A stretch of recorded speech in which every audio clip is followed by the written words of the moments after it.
जिकर नबी दा करदिया रहना, जिकर नबी दा करदिया रहना, चंगा लगदा है इस बहाने रल मिल बहना, इस बहाने रल मिल बहना, चंगा लगदा है जिकर नबी दा। मस्जिद नबवी दे विच जाके रुकने होके बैठ जाना, मस्जिद नबवी दे विच जाके रुकने होके बैठ जाना, रोज़े पाक नूं तकदिया रहना, रोज़े पाक नूं तकदिया रहना, चंगा लगदा है जिकर नबी दा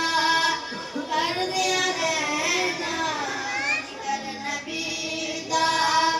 करदिया रहना, चंगा लगदा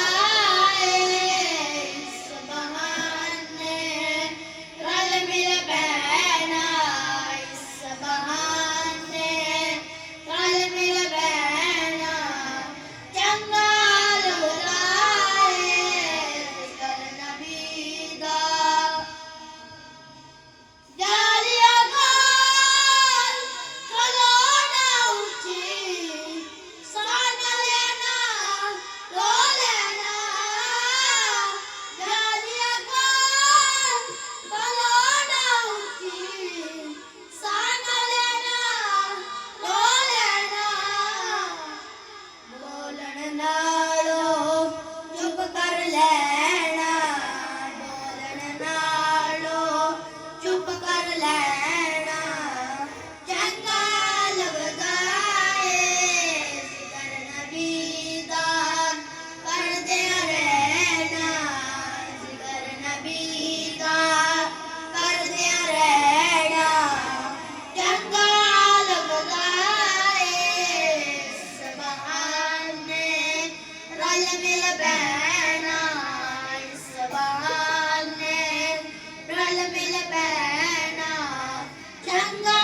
लगदा है जिकर नबी दा। आले नबी दी इज्जत खातिर विच अखाड़े दे, आले नबी दी इज्जत खातिर विच अखाड़े दे, शेख जुनैद दा जान के रहना, शेख जुनैद दा जान के रहना, चंगा लगदा है जिकर नबी दा करदिया रहना, जिकर नबी दा करदिया रहना, चंगा लगदा है इस बहाने रल मिल बहना। बस जज़ाकल्लाह। माशाअल्लाह Shahjahan group Jamia Saeedia Islamic campus Dhala ये बच्चा एक माशाअल्लाह 15 सपारे दा हाफिज़ अली तुराब और दूसरा 12 सपारे हिफ्ज़ मुकम्मल हो चुके हैं अल्हम्दुलिल्लाह, और इम्तिहान ना दिता है 5वीं क्लास दा। अल्लाह करीम ने बच्चों ने मज़ीद बरकत